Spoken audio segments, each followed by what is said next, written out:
Alright, so this is NATO. It's the designer signature edition from Bruce Maxwell and Compass Games. This is the redo, remake, new edition, signature edition of the old classic Victory Games title by the same name. So we're going to take a look at see what comes inside the box here. I've taken the shrink wrap off. Got a couple six-sided dice. A small notation indicating a little bit of errata. We got a couple play aids, actually 3 cardstock play aids. They are double-sided. This is kind of interesting. The rule book and some other things are all kind of bundled together so as to presumably avoid damage in shipping. That's a cool and very good idea. Like that. Here's one of the 2 paper maps, which we like because we can fit them under plexi nice and neat. Now, the map and the game parts are going to be a lot bigger than the classic edition. The original Victory Games edition had half-inch counters with very hard-to-read print. I seem to remember that about the original. This has much larger hexes, and the counters are a size up and much easier to read, better fonts and design. So there are 2 maps.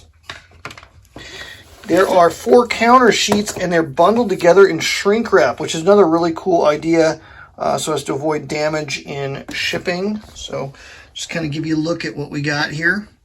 Obviously, Soviets, Americans, you got all the different Warsaw Pact entities, the Czechs, East Germans.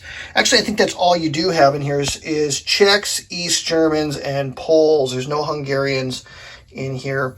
One of the changes I can remember right off the top of my head, there's a little bit more going on in this version of it than in the original Victory Games edition. And one of the things I seem to recall is there's no more Austrians, I think, in the new edition. So we'll take a look at those a little bit closer here in just a moment. We'll lay out the maps, take a look at the rule books and stuff, and see what we got here. Okay, I've gone ahead and unwrapped everything so you can kind of see it all laid out. The map is almost square when it's totally put together. It's substantial. It's going to need probably a 4 foot by 4.5 foot space to play it on. You don't have to have the reinforcement schedules. You don't actually have to have any displays arranged around the perimeter. So that does cut down on your table size that you'll need. These are useful for setting up, but it's not something that you're going to absolutely have to have laid up around the perimeter of the board. The rule book is substantial and probably the biggest thing that'll stand out in terms of what's different from the original edition. The designer signature edition is weighing in at a hefty 86 pages? 87, call it 87 pages. So it's substantial. Now, having said that, I think the original was maybe like 30-something. The font is larger. There are more examples of play, so that's, don't let the link scare you off too much. It basically is the original game, but with a lot more clarified. I don't think there's so much that's new as is clarified in here. That's just my initial take on it. My exposure to the game is I've been working on the Vassal module since the game was being play tested. And so they sent me a copy. I'm working on the final edition of the Vassal module. It's very close to being done. And having physical components really does help me in the final stages of this for setting up the game pieces and all that, making sure everything's there and complete. There's also Playbook. I don't remember if the original edition had a Playbook, but there is a Playbook. Again, it is color. It's got all the scenario information. And one of the things that's included in the new edition is the scenario. I think it was in one of the Victory Games Insider magazines, but there is a War of Nerves scenario where you actually play the crisis situation that basically explodes into war in Europe circa 1983 or 1988 or somewhere in between. Which brings me to another thing that is relatively new, that is new to the game. So I'll show you the counters here. Again, the counter artwork is so much easier to read.